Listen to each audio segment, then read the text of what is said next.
Hey, hey, get on the groove. Hey guys, glad you managed to get on the groove. I'm Sam Lewis and today I'm kicking it at St Kilda Festival in Melbourne. Right now I'm at the New Music stage and I'd like to introduce you to a super funky chick, Jude Perl. This girl has her own sound and she rocks it. If you're into a bit of soul, bit of funk and appreciate some witty lyrics, you will love Jude Perl.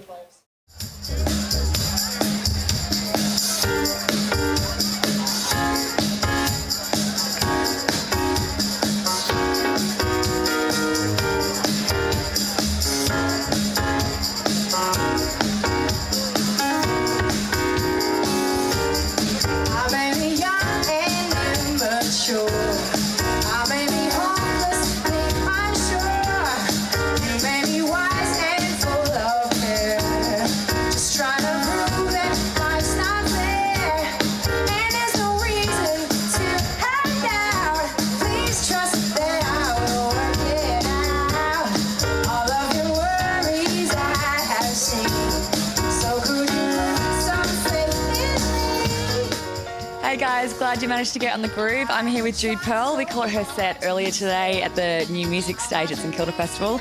You had an incredible crowd there today. Are they your friends or are they just following your awesome haircut? I think maybe about 20% was people I knew and then the rest were just people that like my haircut. I think that's what I'm going to guess. Now, there's a few people that I knew, but a lot of people I haven't met before, so which is... Where are you from actually then? Are you from the States or are you from Australia originally? So I was born in Texas and I've been in Melbourne since I was 3, but I think that I just had the accent all the time when I was a kid. Like I think I tried to keep it because I thought it was cool and nobody else seemed to think that it was cool. And I'm like, no guys, it's really cool. They're like, no, it's not. But so yeah, so I just have this accent now. You seem to be a huge lover of soul. Who isn't, really? Where did your sound come from? Who influenced you or who got you into soul? So I didn't grow up listening to soul music. My parents were more like Carole King and the Beatles and that kind of stuff, which I love. But I think I sort of discovered Stevie Wonder when I was about 13, and it was just, a mind-exploding moment. I was, how can this amazing voice come out of a human? It's just incredible. And then I got really into Marvin Gaye, and I just sort of kept just finding new from one artist. I found other artists. So yeah, I just really love, Stevie Wonder is probably one of my biggest influences, and Marvin Gaye and Michael Jackson as well, and yeah, who doesn't like Michael Jackson? Love MJ. Bless his soul. You seem to have done a lot of collaborations with some amazing musical people. Where do you find these people? Are they your friends, or do you just shout out to musicians and get a whole bunch of people together? I think usually just quite organically. It's sort of through, like, you meet one person and then, through that person you meet, they're like, oh, this person also likes this, is a big Stevie Wonder fan or a big, fan of soul music. So you kind of, I think it's usually, and when it's organic, it usually seems to work the best rather than forcing some kind of collaboration, I guess. But yeah, so just, I guess, mutual friends. Who would you love to work with and make some music with? Like anyone in the world. I would say like Tim Minchin, the music comedy guru. Yeah. You're actually very funny. Do you do any stand-up stuff? Are you doing comedy as well?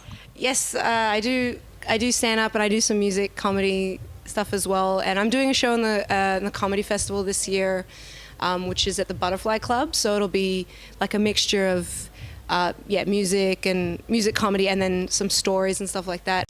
I actually loved the cover you did of Sexual Healing in your onesie. That was brilliant. Are you going to bust out any more of those covers anytime soon? Well, maybe. I don't want to ruin any surprises that...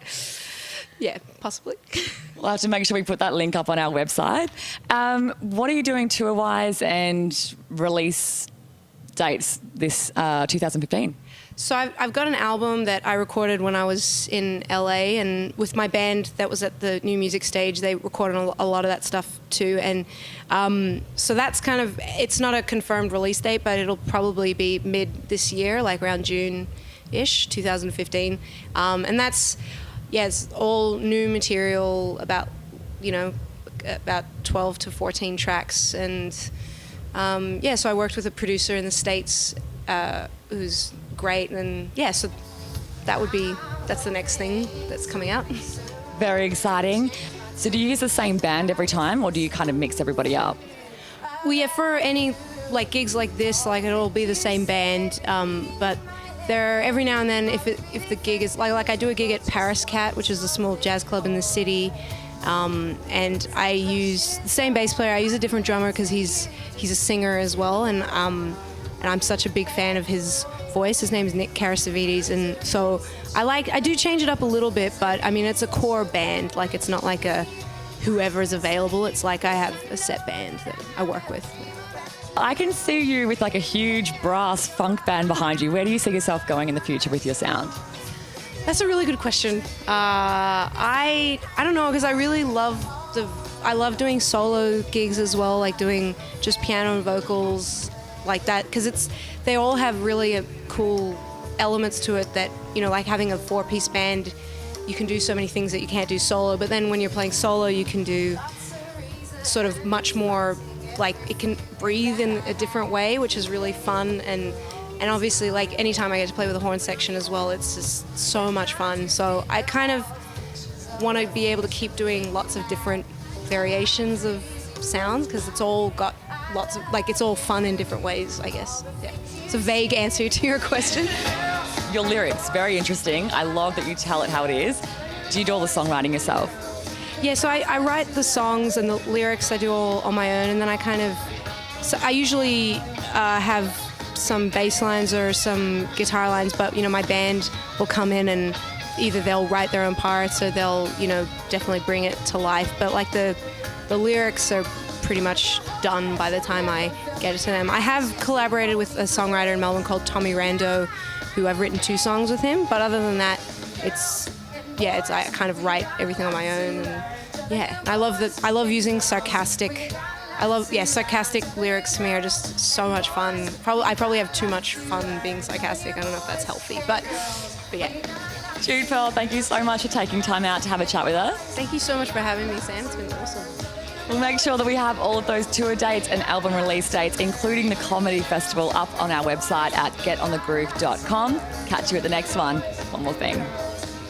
Selfie. Thank you so much. Hey, hey, get on the groove. Yeah, it's groovy. Yeah.